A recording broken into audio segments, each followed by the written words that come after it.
ಹರೇ ಕೃಷ್ಣ ಎಲ್ಲರಿಗೂ. ಇವತ್ತಿನ ವಿಡಿಯೋಲಿ ನಾನು ತೋರಿಸ್ತಾ ಇರುವಂಥದ್ದು ತರಕಾರಿ ಪಲ್ಯ ಹಾಗೆ ಚಪಾತಿನ 3 ರೀತಿ ಹೇಗೆ ಮಾಡ್ಕೊಳ್ಳೋದು ಅನ್ನೋದನ್ನು ತೋರಿಸ್ತಾ ಇದ್ದೀನಿ. ಎಲ್ಲರೂ ಚಪಾತಿನ ಮಾಡ್ತಾರೆ, ಆದರೆ ನಾನು ಹೇಗೆ ಮಾಡ್ತೀನಿ ಅನ್ನೋದನ್ನು 1 ಬೈ 1 ತೋರಿಸ್ತಾ ಹೋಗ್ತೀನಿ. ಬನ್ನಿ ನೋಡೋಣ. ಫಸ್ಟು ನಾನು ಪಲ್ಯನ ರೆಡಿ ಮಾಡ್ಕೊಳ್ತಾ ಇದ್ದೀನಿ. ಎಲ್ಲ ತರಕಾರಿಗಳನ್ನೂ ಹೆಚ್ಚಿಟ್ಕೊಂಡಿದ್ದೀನಿ. ಆಲೂಗಡ್ಡೆ, ನವಿಲುಕೋಸು, ಹಾಗೆಯೇ ಬೀನ್ಸು, ಕ್ಯಾರೆಟು, ಜವಳಿಕಾಯಿ, ಆಮೇಲೆ 1-2 ಮೂಲಂಗಿ, ಇದಿಷ್ಟನ್ನು ಹೆಚ್ಚಿಟ್ಕೊಂಡಿದ್ದೀನಿ. ಅದ್ರ ಜೊತೆಗೆ ಬಟಾಣಿ ಕಡಲೆಕಾಳನ್ನ ನೆನೆಸಿ ಅದನ್ನು ಕೂಡ ಮಿಕ್ಸ್ ಮಾಡ್ಕೊಳ್ತಾ ಇದ್ದೀನಿ. ಈ ರೀತಿ ಪಲ್ಯಕ್ಕೆ ಕಡಲೆಕಾಳು, ಬಟಾಣಿ ಅಥವಾ ರಾಜ್ಮಾ, ಹಾಗೆಯೇ ತೊಗರಿಕಾಳು, ಹೆಸರು ಕಾಳು ಈ ರೀತಿ ಏನಾದರೂ ನೆನೆಸಿ ಹಾಕ್ಕೊಂಡ್ರೆ ತುಂಬಾ ರುಚಿಯಾಗಿರುತ್ತೆ. ಈ ರೀತಿ ಪಲ್ಯನ ನಾವು ಪೂರಿಗೂ ಮಾಡ್ಕೊಳ್ಬೋದು, ಹಾಗೆಯೇ ಜೋಳದ ರೊಟ್ಟಿಗೆ, ರಾಗಿ ರೊಟ್ಟಿಗೆ ತುಂಬ ಚೆನ್ನಾಗಿರುತ್ತೆ. ಕೆಲವೊಂದೊಂದು ಸಾರಿ ಇದಕ್ಕೇ ಸ್ವಲ್ಪ ನೀರನ್ನು ಮಿಕ್ಸ್ ಮಾಡಿಕೊಂಡು ಚೆನ್ನಾಗಿ ಕುದಿಸ್ಕೊಂಡು ಅನ್ನ ಊಟ ಮಾಡೋದಕ್ಕೂ ಕೂಡ ತುಂಬ ಚೆನ್ನಾಗಿರುತ್ತೆ. ನೋಡಿ, ಇಲ್ಲಿ ನಾನು ಹಸಿಮೆಣಸಿನ್ಕಾಯಿ, ಬೆಳ್ಳುಳ್ಳಿ, ಹಾಗೆ ಶುಂಠಿ, ಕೊತ್ತಂಬರಿ ಸೊಪ್ಪು, ಸ್ವಲ್ಪ ಕರಿಬೇವಿನ ಸೊಪ್ಪು ಇದಿಷ್ಟನ್ನು ನಾನು ರುಬ್ಕೊಂಡು ಬರ್ತೀನಿ ಸ್ವಲ್ಪ ನೀರು ಸೇರಿಸ್ಕೊಂಡು.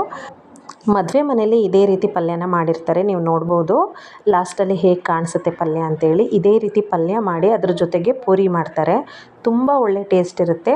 ನಾನು ಕೂಡ ಈ ರೀತಿ ಪಲ್ಯ ಮಾಡಿದಾಗ ಹೆಚ್ಚಾಗಿ ಪೂರಿನ ಮಾಡ್ತಿರ್ತೀನಿ. ಪೂರಿಗೆ, ಚಪಾತಿಗೆ, ಜೋಳದ ರೊಟ್ಟಿಗೆ, ಅಕ್ಕಿ ರೊಟ್ಟಿ ಎಲ್ಲ ಥರದಕ್ಕೂ ಇದು ಒಳ್ಳೆ ಕಾಂಬಿನೇಷನ್ ಅಂತಲೇ ಹೇಳ್ಬೋದು. ತುಂಬ ಟೇಸ್ಟಿಯಾಗಿರುತ್ತೆ. ಒಂದ್ಸರಿ ಟ್ರೈ ಮಾಡಿ ನೋಡಿ. ನಿಮ್ಮೆಲ್ರಿಗೂ ಈ ಪಲ್ಯ ರೆಸಿಪಿ ಹಾಗೆಯೇ ಚಪಾತಿ ಮಾಡೋ ವಿಧಾನ ಏನಾದರೂ ಇಷ್ಟ ಆಯಿತು ಅಂದರೆ ಪ್ಲೀಸ್ ಲೈಕ್ ಮಾಡಿ, ಶೇರ್ ಮಾಡಿ, ಸಬ್ಸ್ಕ್ರೈಬ್ ಮಾಡಿ ಅಂತ ಹೇಳ್ತಾ ಇದ್ದೀನಿ. ಯಾರೆಲ್ಲ ನನ್ನ ಚಾನಲ್ನ ನೋಡಿ ಇನ್ನೂ ಸಬ್ಸ್ಕ್ರೈಬ್ ಮಾಡಿಲ್ವೋ ಎಲ್ಲರೂ ಕೂಡ ಸಬ್ಸ್ಕ್ರೈಬ್ ಮಾಡ್ಕೊಳ್ಳಿ ಅಂತ ಹೇಳಲಿಕ್ಕೆ ಇಷ್ಟಪಡ್ತೀನಿ. ನೋಡಿ, ಈಗ ಕುಕ್ಕರಲ್ಲೇ ಡೈರೆಕ್ಟಾಗಿ ಮಾಡ್ಕೊಳ್ಳುವಂಥದ್ದು ಈ ಪಲ್ಯ. ಸ್ವಲ್ಪ ಎಣ್ಣೆ, ಸಾಸಿವೆ, ಜೀರಿಗೆ ಇದಿಷ್ಟನ್ನು ಹಾಕ್ಕೊಂಡು ಸ್ವಲ್ಪ ಕರಿಬೇವು ಹಾಕ್ಕೊಂಡು ಈರುಳ್ಳಿ, ಟೊಮೆಟೊ ಹಾಕಿ ಮಾಗಿಸ್ಕೊಂಡು ನಾನಿಲ್ಲಿ ನಾವು ರುಬ್ಬಿರುವಂತಹ ಮಸಾಲೆನ ಹಾಕಿ ಚೆನ್ನಾಗಿ ಫ್ರೈ ಮಾಡ್ಕೊಳ್ಬೇಕು, ಹಸಿ ವಾಸನೆ ಹೋಗೋ ರೀತಿ.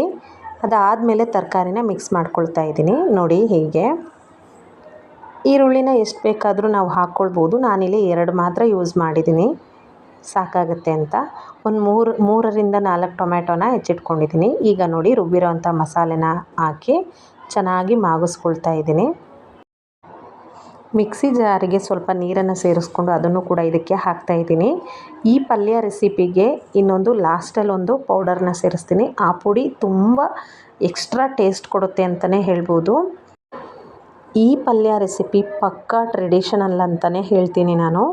ಅದೇ ರೀತಿ ಹಿಂದಿನ ಕಾಲದಿಂದ ಹೇಗೆ ಪಲ್ಯನ ರೆಡಿ ಮಾಡ್ತಾಯಿದ್ರು ಅದೇ ರೀತಿಯಲ್ಲಿ ನಾನು ತೋರಿಸಿದ್ದೀನಿ ಮಾಡಿ. ಇದಕ್ಕೆ ಪೌಡರ್ನ ಮಿಕ್ಸ್ ಮಾಡ್ತೀನಿ ಅಂತ ಹೇಳಿದೆ ಅಲ್ವ, ಅದು ಕೂಡ ಅಷ್ಟೇ. ಹಿಂದಿನ ಕಾಲದಿಂದನೂ ಅದನ್ನು ಬಳಸ್ಕೊಂಡು ಅದೇ ರೀತಿ ಮಾಡಿಕೊಂಡು ಬರ್ತಾಯಿದ್ದಾರೆ. ಅದೇ ರೀತಿ ನಾನು ತೋರಿಸ್ತಾ ಇದ್ದೀನಿ. ಬನ್ನಿ ನೋಡೋಣ. ಇಲ್ಲಿ ಚೆನ್ನಾಗಿ ಮಿಕ್ಸ್ ಮಾಡಿಕೊಂಡು ಮಾಗಿಸ್ಕೊಳ್ಬೇಕಾಗತ್ತೆ ತರಕಾರಿ ಎಲ್ಲ. ಇದಕ್ಕೆ ಜಾಸ್ತಿನೇ ಕಾಯಿ ತುರಿ ಹಾಕ್ಕೊಳ್ಬೇಕು, ತುಂಬ ಚೆನ್ನಾಗಿ ಅನಿಸುತ್ತೆ ಕಾಯಿ ತುರಿ ಜಾಸ್ತಿ ಇತ್ತು ಅಂದರೆ. ಎಲ್ಲನೂ ಒಟ್ಟಿಗೆ ಕುಕ್ಕರಲ್ಲೇ ಹಾಕ್ತಾಯಿದ್ದೀನಿ. ಲಾಸ್ಟಲ್ಲೆಲ್ಲ ಹಾಕೋಕ್ಕೆ ಹೋಗಬಾರ್ದು. ಕುಕ್ಕರ್ ಕೂಗಿ ಆದಮೇಲೆ ಹಾಗೇನಾದರೂ ಕಾಯಿ ಲಾಸ್ಟಿಗೆ ಹಾಕಿದ್ರೆ ಬೇಗ ಹಾಳಾಗಿಬಿಡುತ್ತೆ. ಈಗ ನೋಡಿ, ರುಚಿಗೆ ತಕ್ಕಷ್ಟು ಉಪ್ಪನ್ನು ಹಾಕ್ತಾಯಿದ್ದೀನಿ. ಉಪ್ಪು ಮತ್ತು ಅರಿಶಿನ ಪುಡಿ ಮತ್ತು ಗಟ್ಟಿ ಸಾಂಬಾರು ಅಂತ ಹೇಳ್ತೀವಿ, ಅದನ್ನು ನಾನು ಸೇರಿಸ್ಕೊಳ್ತಾ ಇದ್ದೀನಿ. ಖಾರದ ಪುಡಿನ ಉಪಯೋಗಿಸ್ತಾ ಇಲ್ಲ, ಹಸಿಮೆಣಸಿನ್ಕಾಯಿ ಹಾಕಿರೋದ್ರಿಂದ ಖಾರದ ಪುಡಿ ಏನು ಹಾಕ್ತಾಯಿಲ್ಲ. ಇಲ್ಲಿ ಸ್ವಲ್ಪ ಅರಿಶಿನ ಮತ್ತು ಧನಿಯಾ ಇದೆಲ್ಲ ಹಾಕಿ ಸಾಂಬಾರು ಪುಡಿ ಥರನೇ ಗಟ್ಟಿ ಸಾಂಬಾರು ಅಂತ ಮಾಡ್ಕೊಂಡಿರ್ತೀವಿ, ಅದನ್ನು ನಾನಿಲ್ಲಿ ಹಾಕ್ತಾಯಿದ್ದೀನಿ. ಅರಿಶಿನ ಎಲ್ಲ ತುಂಬ ಪ್ಯೂರ್ ಇದೆ. ಅರಿಶಿನ ಕೊಂಬು ತಂದು ನಾನೇ ಮನೆಯಲ್ಲೇ ಪುಡಿ ಮಾಡ್ಕೊಂಡಿರುವಂಥದ್ದು. ಎಷ್ಟು ಕಲರ್ ಬರುತ್ತೆ ಅಂತ ಹೇಳಿ ಪಲ್ಯನೇ ನೀವು ನೋಡ್ಬೋದು. ಇವಾಗ ಎಷ್ಟು ನೀರು ಸಾಕಾಗುತ್ತೋ ಅಷ್ಟು ನೀರನ್ನು ನಾನಿಲ್ಲಿ ಮಿಕ್ಸ್ ಮಾಡ್ಕೊಳ್ತಾ ಇದ್ದೀನಿ. ಇದೇ ಟೈಮಲ್ಲಿ ಉಪ್ಪು, ಖಾರ, ಟೊಮೆಟೊ ಎಲ್ಲದನ್ನು ಹಾಕೋದ್ರಿಂದ ನೀಟಾಗಿ ಹೊಂದ್ಕೊಳ್ಳುತ್ತೆ ಪಲ್ಯ. ನಮಗೆ ಹುಣಸೆಹಣ್ಣು ಬೇಕಿತ್ತು ಅಂತಂದರೆ ಹಾಕ್ಕೊಳ್ಬೋದು. ನಾನಿಲ್ಲಿ ಹುಳಿ ಟೊಮೆಟೊನೇ ಯೂಸ್ ಮಾಡಿದ್ದೀನಿ, ಹಾಗಾಗಿ ಹುಣಸೆಹಣ್ಣನ್ನು ಹಾಕಿಲ್ಲ. ಚೆನ್ನಾಗಿರುತ್ತೆ. ಹುಣಸೆಹಣ್ಣಿನ ರಸನೂ ಕೂಡ ಸ್ವಲ್ಪ ಹಾಕ್ಕೊಳ್ಬೋದು, ಚೆನ್ನಾಗಿ ಅನಿಸುತ್ತೆ ನಮಗೆ. ನೋಡಿ, ತರಕಾರಿ ಮುಳುಗೋಷ್ಟು ನಾನಿಲ್ಲಿ ನೀರನ್ನು ಮಿಕ್ಸ್ ಮಾಡ್ಕೊಳ್ತಾ ಇದ್ದೀನಿ. ಇಲ್ಲಿ 3-4 ವಿಷಲ್ನ ಕೂಗಿಸ್ಕೊಳ್ಬೋದು ನಾವು, ಚೆನ್ನಾಗಿ ಬೆಂದ್ಕೊಳ್ಳುತ್ತೆ. ಚಪಾತಿ ಸೂಪರ್ ಆಗಿರಬೇಕು ಅಂತಂದರೆ, ಸಖತ್ತು ಸಾಫ್ಟಾಗಿರಬೇಕು ಅಂತಂದರೆ ಈ ಮೆಥಡಲ್ಲಿ ನಾವು ಹಿಟ್ಟನ್ನು ಕಲಿಸ್ಕೊಳ್ಬೇಕು. ಅದು ಹೇಗೆ ಅಂತೇಳಿ ನಾನಿಲ್ಲಿ ಕಂಪ್ಲೀಟಾಗಿ ತೋರಿಸ್ಕೊಡ್ತಾ ಇದ್ದೀನಿ. ಬನ್ನಿ ನೋಡಿ. ನಾನು ಎಷ್ಟು ಚಪಾತಿ ಬೇಕೋ ಅಷ್ಟು ಚಪಾತಿ ಹಿಟ್ಟನ್ನು ತೊಗೊಂಡಿದ್ದೀನಿ. ಅದಕ್ಕೆ ರುಚಿಗೆ ಎಷ್ಟು ಬೇಕೋ ಅಷ್ಟು ಉಪ್ಪನ್ನು ಕೂಡ ಸೇರಿಸ್ಕೊಂಡಿದ್ದೀನಿ. ಈಗ ನಾನಿಲ್ಲಿ ಇದಕ್ಕೆ ಸಾಕಾಗುವಷ್ಟು ನೀರನ್ನು ಮಿಕ್ಸ್ ಮಾಡ್ತಾ ಹಿಟ್ಟನ್ನು ಕಲಿಸ್ತಾ ಇದ್ದೀನಿ. ನೋಡಿ, ಒಟ್ಟಿಗೆ ನಾವು ಎಷ್ಟು ಸಾಕಾಗುತ್ತೋ ಅಷ್ಟು ನೀರನ್ನು ಮಿಕ್ಸ್ ಮಾಡ್ತಾನೆ ನಾವಿಲ್ಲಿ ನೀಟಾಗಿ ಕಲಿಸ್ಕೊಳ್ಬೇಕಾಗುತ್ತೆ. ಚಪಾತಿ ಹಿಟ್ಟನ್ನು ನಾವು ಯಾವಾಗಲೂ ತುಂಬ ಗಟ್ಟಿಯಾಗಿ ಕಲಿಸ್ಕೊಳ್ಬಾರ್ದು, ಚೆನ್ನಾಗಿ ಬರೋದಿಲ್ಲ. ನೋಡಿ, ಈ ರೀತಿ ನೀಟಾಗಿ ಸ್ವಲ್ಪನೇ ನೀರನ್ನು ಸೇರಿಸ್ಕೊಂಡು ನಾವು ತುಂಬ ಸಾಫ್ಟಾಗಿ ಕಲಿಸ್ಕೊಳ್ಬೇಕು. ಆಗ ಮಾತ್ರ ಚಪಾತಿ ಮುರಿದ್ರೆ ಕೈಯಲ್ಲೇ ಮುರಿಯೋ ಅಷ್ಟು ಸಾಫ್ಟಾಗಿ ಬರುತ್ತೆ. ನೋಡಿ, ಈ ರೀತಿ ಚೆನ್ನಾಗಿ ನಾದ್ಕೊಂಡು ನಾವಿಲ್ಲಿ ಹಿಟ್ಟನ್ನು ಕಲಿಸ್ಕೊಳ್ಬೇಕು. ಇದನ್ನು ತುಂಬ ಹೊತ್ತು ನೆನೆಸೋ ಅವಶ್ಯಕತೆಯೂ ಇಲ್ಲ. ಈ ರೀತಿ ನೀಟಾಗಿ ಕಲಿಸ್ಕೊಂಡ್ರೆ ನೋಡಿ ಎಷ್ಟು ಸಾಫ್ಟಾಗಿ ಆಗಿದೆ ಅಂತ. ನಾವು ಈ ಚಪಾತಿ ಹಿಟ್ಟಲ್ಲಿ ಹೋಳಿಗೆನೂ ಕೂಡ ತಟ್ಬೋದು, ಅಷ್ಟು ಸಾಫ್ಟಾಗಿ ಕಲಿಸ್ಕೊಳ್ಬೇಕಾಗತ್ತೆ. ನೋಡಿ ಎಷ್ಟು ಚೆನ್ನಾಗಾಗಿದೆ ಅಂತೇಳಿ ಕಾಣಿಸ್ತಾ ಇದೆ ನಿಮಗೆ. ಎಲ್ಲ ಕಲಸಿ ಆದಮೇಲೆ 1 ಟೇಬಲ್ ಸ್ಪೂನಷ್ಟು ಎಣ್ಣೆನ ಮಿಕ್ಸ್ ಮಾಡಿಕೊಂಡು ಅದಕ್ಕೆ ಸವರ್ಕೊಳ್ತಾ ಇದ್ದೀನಿ. ನೋಡ್ತಾ ಇದ್ದೀರಲ್ವ ಎಷ್ಟು ಸಾಫ್ಟಾಗಿದೆ ಹಿಟ್ಟು ಅಂತ. ಈ ರೀತಿ ಇರಬೇಕು ಹಿಟ್ಟು ಯಾವಾಗಲೂ. ಮತ್ತು ಲಾಸ್ಟಲ್ಲಿ ಒಂದು 2 ಡ್ರಾಪಷ್ಟು ಆಯಿಲ್ನ ಹಾಕಿ ಸವರಿ ಎತ್ತಿಟ್ಕೊಳ್ತಾ ಇದ್ದೀನಿ. ಅಷ್ಟರೊಳಗೆ ನಾವಿಲ್ಲಿ ಪಲ್ಯನ ರೆಡಿ ಮಾಡ್ಕೊಳ್ಳೋಣ. ಅಂದರೆ ಕುದಿಸ್ಕೋಬೇಕು. ಇನ್ನೊಂದು ಸರಿ ಲಾಸ್ಟಲ್ಲಿ ಒಂದು ಸ್ವಲ್ಪ ಕುದಿಸ್ಕೊಂಡು ಅದಕ್ಕೆ ಮನೇಲಿ ಮಾಡಿಟ್ಟಿರುವಂತಹ ಪುಡಿ ಒಂದನ್ನು ಸೇರಿಸ್ತಾ ಇದ್ದೀನಿ. ನೋಡಿ, ಈ ರೀತಿ ಚೆನ್ನಾಗಿ ಬೆಂದಿರುತ್ತೆ. ಇದನ್ನು ಇನ್ನೊಂದು ಸರಿ ಸ್ಟವ್ ಆನ್ ಮಾಡಿಬಿಟ್ಟು ಹುಚ್ಚೆಳ್ಳು ಅಂತ ಕರಿತೀವಲ್ವ, ಕುರೆಶಾಣಿ ಅಂತ ಕರಿತೀವಿ, ಕುರೆಶಾಣಿ, ಹಾಗೆಯೇ ಎಳ್ಳು, ಶೇಂಗಾ, ಕಡಲೆ, ಕರಿಬೇವಿನ ಸೊಪ್ಪು ಇದಿಷ್ಟೂ ಚೆನ್ನಾಗಿ ಹುರಿದು ಸ್ವಲ್ಪ ತಣ್ಣಗಾಗಲಿಕ್ಕೆ ಅಂತ ಬಿಟ್ಟು ಪೌಡ್ರ್ ಮಾಡಿ ಇಟ್ಕೊಳ್ಬೇಕಾಗತ್ತೆ. ಇದು ಎಲ್ಲ ರೀತಿಯ ತರಕಾರಿ ಪಲ್ಯಗಳೇ ಆಗಿರ್ಬೋದು, ಎಣ್ಗಾಯಿ ಪಲ್ಯನೇ ಆಗಿರ್ಬೋದು, ಎಲ್ಲದಕ್ಕೂ ಕೂಡ ಯೂಸ್ ಮಾಡ್ಬೋದು. ತುಂಬ ಚೆನ್ನಾಗಿರುತ್ತೆ. ಕೆಲವೊಂದೊಂದು ಸರಿ ನಮಗೆ ಚಟ್ನಿ ಬೇಕು ಅಂತಂದರೂ ಅದನ್ನೇ ಡೈರೆಕ್ಟಾಗಿ ಹಾಕಿ ಸ್ವಲ್ಪ ಕಾಯಿ, ಹಸಿಮೆಣಸಿನ್ಕಾಯಿ ಹಾಕಿ ಚಟ್ನಿ ಕೂಡ ಮಾಡ್ಕೊಳ್ಬೋದು. ಅಷ್ಟು ರುಚಿಯಾಗಿರುತ್ತೆ ಈ ಕುರೆಶಾಣಿ ಪುಡಿ ಏನಾದರೂ ಹಾಕ್ಕೊಂಡ್ರೆ ಪಲ್ಯಗಳಿಗೆ. ನೋಡಿ, ರೆಡಿಯಾಗಿದೆ. ಸ್ವಲ್ಪ ತಣ್ಣಗಾಗ್ಲಿಕ್ಕೆ ಬಿಟ್ಟರೆ ಪಲ್ಯ ರೆಡಿಯಾಗುತ್ತೆ. ನೋಡಿ ಎಷ್ಟು ಸಾಫ್ಟಾಗಿದೆ ಅಂತೇಳಿ. ನಾನು ಎಷ್ಟೊತ್ತು ಬಿಟ್ಟಿಲ್ಲ, ಜಸ್ಟ್ ಕಲಸಿ ಇಟ್ಟಿದ ತಕ್ಷಣ ಪಲ್ಯ ಕುದಿಸ್ಕೊಂಡು ನಾನಿಲ್ಲಿ ಚಪಾತಿನ ಡೈರೆಕ್ಟ್ ರೆಡಿ ಮಾಡ್ಕೊಳ್ತಾ ಇದ್ದೀನಿ ಅಷ್ಟೇ. ತುಂಬ ಹೊತ್ತು ನೆನೆಯಲಿಕ್ಕೇನು ಬಿಟ್ಟಿಲ್ಲ.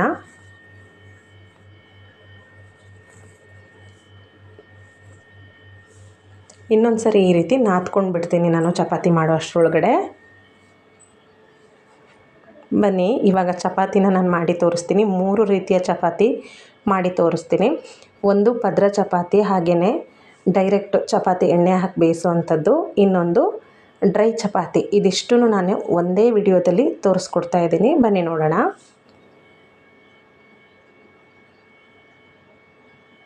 ನಮ್ಮ ಮನೇಲಿ ಒಬ್ಬೊಬ್ಬರಿಗೆ ಒಂದೊಂದು ರೀತಿಯ ಚಪಾತಿ ಇಷ್ಟ ಆಗುತ್ತೆ. ಮಕ್ಕಳಿಗೆ ಪದ್ರ ಚಪಾತಿ ಇಷ್ಟ, ನಮ್ಮ ಮನೆಯವರಿಗೆ ಹಾಗೆಯೇ ಸ್ವಲ್ಪ ಎಣ್ಣೆ ಹಚ್ಕೊಟ್ರೆ ತುಂಬ ಇಷ್ಟ ಆಗುತ್ತೆ. ಹಾಗೆಯೇ ನಮ್ಮ ಮಾವ ಅವರಿಗೆ ಡ್ರೈ ಚಪಾತಿ ಬೇಕಾಗುತ್ತೆ. ಹಾಗಾಗಿ ನಾನು 3 ರೀತಿಯ ಚಪಾತಿಗಳನ್ನ ಮಾಡ್ತಾಯಿರ್ತೀನಿ. ಯಾರಿಗೆ ಯಾವ ರೀತಿ ಬೇಕೋ ಆ ರೀತಿ ಚಪಾತಿಗಳನ್ನ ನಾನು ಮಾಡಿಕೊಡ್ತೇನೆ. ಅದಕ್ಕೋಸ್ಕರ ನಿಮಗೂ ಈ ವಿಡಿಯೋದಲ್ಲಿ ತೋರಿಸ್ಕೊಡ್ತಾ ಇದ್ದೀನಿ. ಬನ್ನಿ ನೋಡೋಣ. ನೋಡಿ ಎಷ್ಟು ಚೆನ್ನಾಗಿ ಬರ್ತಾ ಇದೆ ಅಂತೇಳಿ ನಿಮಗೆ ಕಾಣಿಸ್ತಾ ಇದೆ.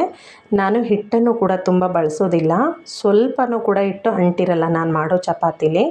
ಈ ರೀತಿ ಮಾಡಿಕೊಟ್ರೆ ಮನೆಯವರೆಲ್ಲರೂ ಕೂಡ ತುಂಬಾ ಇಷ್ಟಪಟ್ಟು ತಿಂತಾರೆ. ಸ್ವಲ್ಪನೂ ಹಿಟ್ಟಿರಲ್ಲ, ಸ್ವಲ್ಪನೂ ನಮಗೆ ಕೈಗೆ ಸಿಗೋ ಥರ ಇರಲ್ಲ, ತುಂಬ ಕಪ್ಪಗೆ ಆಗೋದಿಲ್ಲ ಹಂಚಲ್ಲಿ ಬೇಯಿಸಿದ್ರೆ.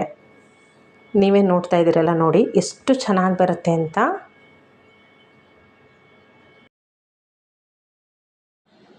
ನಾನು ಮನೆಯಲ್ಲಿ ಹೇಗೆ ಚಪಾತಿ ಮಾಡ್ತೀನೋ ಹಾಗೆಯೇ ತೋರಿಸ್ಕೊಟ್ಟಿದ್ದೀನಿ ನಿಮ್ಮೆಲ್ರಿಗೂ ಕೂಡ. ನಿಮಗೇನಾದರೂ ಈ ವಿಡಿಯೋ ಇಷ್ಟ ಆಗಿತ್ತು ಅಂತಂದರೆ ಪ್ಲೀಸ್ ಲೈಕ್ ಮಾಡಿ, ಶೇರ್ ಮಾಡಿ, ಸಬ್ಸ್ಕ್ರೈಬ್ ಮಾಡಿ. ಇದೇ ರೀತಿಯ ಹೆಚ್ಚಿನ ವಿಡಿಯೋಗಳನ್ನ ನಾನು ನನ್ನ ಚಾನಲ್ನಲ್ಲಿ ಅಪ್ಲೋಡ್ ಮಾಡ್ತಾ ಇದ್ದೀನಿ. ಎಲ್ರಿಗೂ ಇಷ್ಟ ಆಗಿದ್ದರೆ ಪ್ಲೀಸ್ ಲೈಕ್ ಮಾಡಿ, ನನಗೆ ಒಂದು ಮೋಟಿವೇಶನ್ ಸಿಕ್ಕಾಗೆ ಆಗುತ್ತೆ. ಮತ್ತು ಬೇರೆ ಏನಾದರೂ ರೆಸಿಪೀಸ್ ಬೇಕಿತ್ತು ಅಂತಂದರೂ ಕೂಡ ಕಮೆಂಟ್ ಮಾಡಿ ತಿಳಿಸಿ, ನಾನು ಖಂಡಿತವಾಗ್ಲೂ ಮಾಡಲಿಕ್ಕೆ ಪ್ರಯತ್ನ ಮಾಡ್ತೀನಿ ಅಂತ ಹೇಳ್ತೀನಿ. ನೋಡಿ ಎಷ್ಟು ಚೆನ್ನಾಗಿ ಬೆಂದಿದೆ ಚಪಾತಿ. ಈ ರೀತಿ ನಾವು ಸೈಡಲ್ಲೆಲ್ಲ ನೀಟಾಗಿ ಬೇಯಿಸ್ಕೊಳ್ಬೇಕು. ನಾವು ಒಂದೇ ಕಡೆ ಬೇಯಲಿ ಬಿಡು ಅಂತೇಳಿ ಒಂದು ಸರಿ ಹಾಕಿದ ಮೇಲೆ ಇನ್ನೊಂದು ಕಡೆ ತಿರುಗಿಸಿ ಬೇಯಿಸಿದ್ರೆ ನಿಜವಾಗ್ಲೂ ಬೆಂದಿರೋಲ್ಲ. ಈ ರೀತಿ ನಾವು ಪದೇ ತಿರುಗಿಸಿ ನೀಟಾಗಿ ಬೇಯಿಸ್ಕೊಳ್ಬೇಕು. ಚಪಾತಿ ಮಾಡಲಿಕ್ಕೆ ಒಂದು ಚೆನ್ನಾಗಿ ಹಿಟ್ಟನ್ನು ಕಲಿಸ್ಕೊಳ್ಬೇಕು. ಹಾಗೆಯೇ ಎಷ್ಟು ನಾವು ನೀಟಾಗಿ ಮಾಡ್ಕೊಂಡಿರ್ತೀವಿ ಹಿಟ್ಟು ಕಲಿಸುವಾಗ ಅದೇ ರೀತಿಲಿ ನಾವು ಚಪಾತಿನ ಎರಡೂ ಕಡೆ ನೀಟಾಗಿ ಬೇಯಿಸ್ಕೊಳ್ಬೇಕು. ಆಗ ಮಾತ್ರ ಸೂಪರ್ ಸಾಫ್ಟಾಗಿ ಬರುತ್ತೆ. ಈಗ ನಾನು ಮಾಡ್ತಾ ಇರೋವಂಥ ಚಪಾತಿ ಬಂದು ಪದರ ಚಪಾತಿ. ಇದನ್ನು ಹೇಗೆ ಮಾಡ್ತೀನಿ ಅಂತೇಳಿ ತೋರಿಸ್ತೀನಿ ಬನ್ನಿ. ನೋಡಿ, ನಾನು ಆದಷ್ಟು ಹಿಟ್ಟನ್ನು ಕಡಿಮೆ ಬಳಸ್ಕೊಳ್ತಾ ಇದ್ದೀನಿ. ಜಸ್ಟ್ ನಾವು ಹಚ್ಕೊಳ್ಬೇಕಷ್ಟೇ. ನೋಡಿ, ಈ ಚಪಾತಿ ಹೇಗೆ ಉಬ್ಬಿ ಬರುತ್ತೆ ಅಂತೇಳಿ ತೋರಿಸ್ತೀನಿ. ತುಂಬ ಸಾಫ್ಟಾಗಿ ಬಂದಿರುತ್ತೆ ಈ ಚಪಾತಿ ಮಾತ್ರ. ಮಾಮೂಲಿ ಚಪಾತಿಗಿಂತ ಈ ಚಪಾತಿ ತುಂಬಾ ಸಾಫ್ಟಾಗಿರುತ್ತೆ.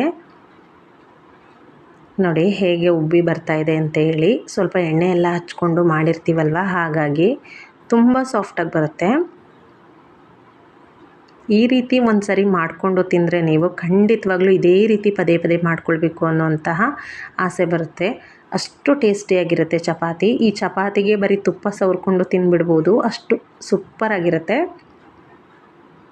ನೋಡಿ, ಈ ರೀತಿ ಸುತ್ತನೂ ಬೇಯಿಸ್ಕೊಳ್ಬೇಕಾಗತ್ತೆ ನಾವು ಎರಡೂ ಸೈಡು.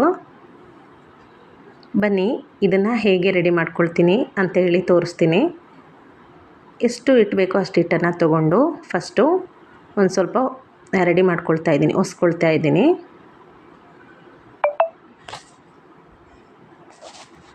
ಇದಕ್ಕೆ ಸ್ವಲ್ಪ ಎಣ್ಣೆನ ಸ್ಪ್ರೆಡ್ ಮಾಡಿಕೊಂಡು ಸ್ವಲ್ಪ ಹಿಟ್ಟನ್ನು ಉದುರಿಸ್ಕೊಂಡು ಫೋಲ್ಡ್ ಮಾಡ್ಕೊಳ್ತಾ ಇದ್ದೀನಿ. ಮತ್ತು ಇನ್ನೊಂದು ಸ್ವಲ್ಪ ಎಣ್ಣೆ ಹಚ್ಕೊಂಡು ಇನ್ನೊಂದು ಸ್ವಲ್ಪ ಹಿಟ್ಟನ್ನು ಹಾಕ್ಕೊಳ್ತಾ ಇದ್ದೀನಿ.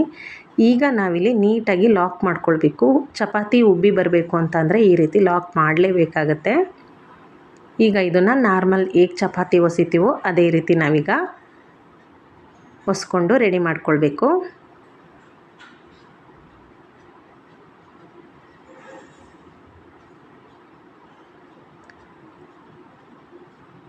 ನೋಡಿ, ಈ ರೀತಿ ತುಂಬ ಚೆನ್ನಾಗಿ ಬರುತ್ತೆ. ಕಷ್ಟ ಏನು ಅನಿಸೋಲ್ಲ. ಹಿಟ್ಟು ಸಾಫ್ಟಾಗಿದ್ದರೆ ಈ ರೀತಿ ಲಟ್ಟಿಸ್ಕೊಳ್ಬೇಕಾಗತ್ತೆ.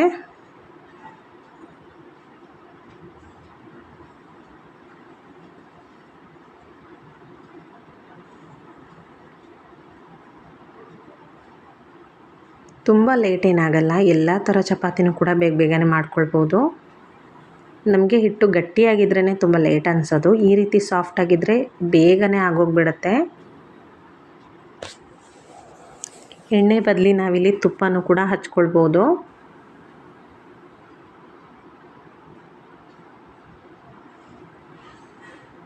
ನೋಡಿ, ಈ ರೀತಿ. ನಾನೀಗ ನೆಕ್ಸ್ಟು ಡ್ರೈ ಚಪಾತಿನೂ ಕೂಡ ತೋರಿಸ್ತಾ ಇದ್ದೀನಿ. ನಾವೇನಾದರೂ ಟೂರ್ಗೆ ಹೋಗ್ತಾ ಇದ್ದೀವಿ ಅಂತ ಅಂದಾಗ ಈ ರೀತಿ ಚಪಾತಿನ ನಾವು ಮಾಡಿ ಸ್ವಲ್ಪ ತಣ್ಣಗೆ ಮಾಡಿ ಸ್ಟೋರ್ ಮಾಡಿ ತೊಗೊಂಡೋದ್ರೆ ತುಂಬಾ ಚೆನ್ನಾಗಿರುತ್ತೆ. 2ರಿಂದ 3 ದಿನ ಈ ಚಪಾತಿ ಅದೇ ಸಾಫ್ಟ್ನೆಸ್ ಇರುತ್ತೆ. ತುಂಬ ಚೆನ್ನಾಗಿ ಅನಿಸುತ್ತೆ ನಮಗೆ, ತುಂಬ ಡ್ರೈ ಆಗಿರೋದಿಲ್ಲ. ನೋಡಿ, ಈಗ ಡ್ರೈ ಚಪಾತಿನೂ ಕೂಡ ಮಾಡ್ಕೊಳ್ತಾ ಇದ್ದೀನಿ. ಡ್ರೈ ಚಪಾತಿನೂ ಅಷ್ಟೇ, ಅದು ಕೂಡ ತುಂಬ ಸಾಫ್ಟಾಗಿ ಬಂದಿರುತ್ತೆ. ಚಪಾತಿ ಯಾವಾಗಲೂ ಸೀದೋಗಬಾರ್ದು. ತುಂಬ ಹುಷಾರಾಗಿ ನಾವು ಎರಡು ಕಡೆನೂ ಬೇಯಿಸ್ಕೊಳ್ಬೇಕು. ಸ್ವಲ್ಪ ಸೀದೋಯ್ತು ಅಂತಂದರೂ ನಿಜವಾಗ್ಲೂ ತಿನ್ನಲಿಕ್ಕೆ ಇಷ್ಟ ಆಗಲ್ಲ ನನಗಂತೂ. ಎಲ್ಲ ಕಡೆನೂ ಬೇಯಿಸ್ಕೊಳ್ಬೇಕು. ಹಾಗೆಯೇ ಡ್ರೈ ಚಪಾತಿನ ಬಟ್ಟೆಲೇ ಹೊತ್ಕೊಳ್ಬೇಕು. ಪೂರ್ತಿ ಚೆನ್ನಾಗಿ ಬೇಯುತ್ತೆ ಈ ರೀತಿ ಮಾಡಿಕೊಂಡ್ರೆ. ನೋಡಿ, ಹೀಗೆ